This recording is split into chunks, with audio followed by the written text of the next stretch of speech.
दोस्तों, नमस्ते आप सभी को। शुभ नवरात्रि। तो मैं एक छोटा सा देवी गीत लेके आई हूँ आप सबके लिए। तो आप सब सुनिएगा, फुल वॉच करिएगा और कमेंट बॉक्स में ज़रूर बताइएगा कि हमारा गीत आप सबको कैसा लगा। अच्छा लगा हमारे चैनल को लाइक सब्सक्राइब शेयर कमेंट जरूर करिएगा। तो चलिए मैं सुनाती हूँ, आप लोग सुनिए।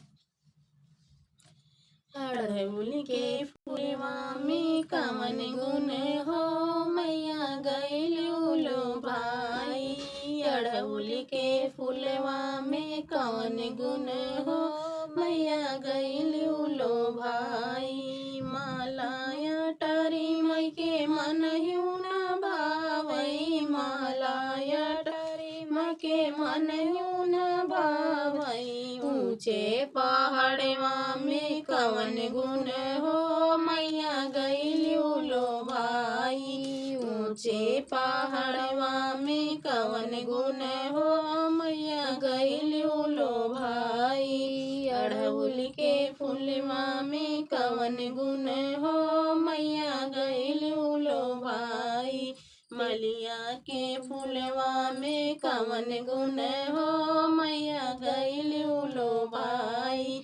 पेड़ा मिठाई मके मनयू न भावई, पेड़ा मिठाई मके मनयू न भावई। पूड़ी हलवा में कवन गुण हो, मैया गइलू लो भाई। पूड़ी हलवा में कवन गुण हो, मैया गइलू लो भाई। अड़हुल के फूलवा में कवन गुण हो, मैया गइलू लो भाई। मलिया के फूलवा में कवन गुण हो, मैया गइलू लो भाई। रेशम की साड़ी मके मनयू न भावई, रेशम के साड़ी मके मनयू न भावई। ललकी चुनरिया में कवन गुण हो, मैया गइलू लो भाई। ललकी चुनरिया में कवन गुण हो, मैया गइलू लो भाई।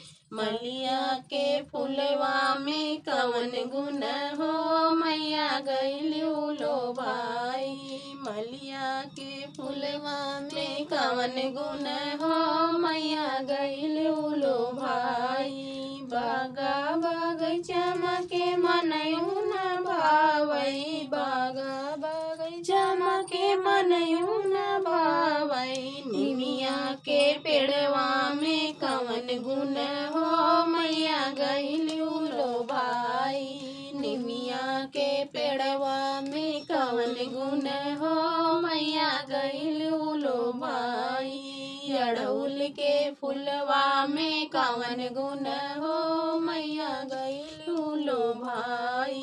मलिया के फूलवा में कवन गुण हो, मैया गइलू लो भाई।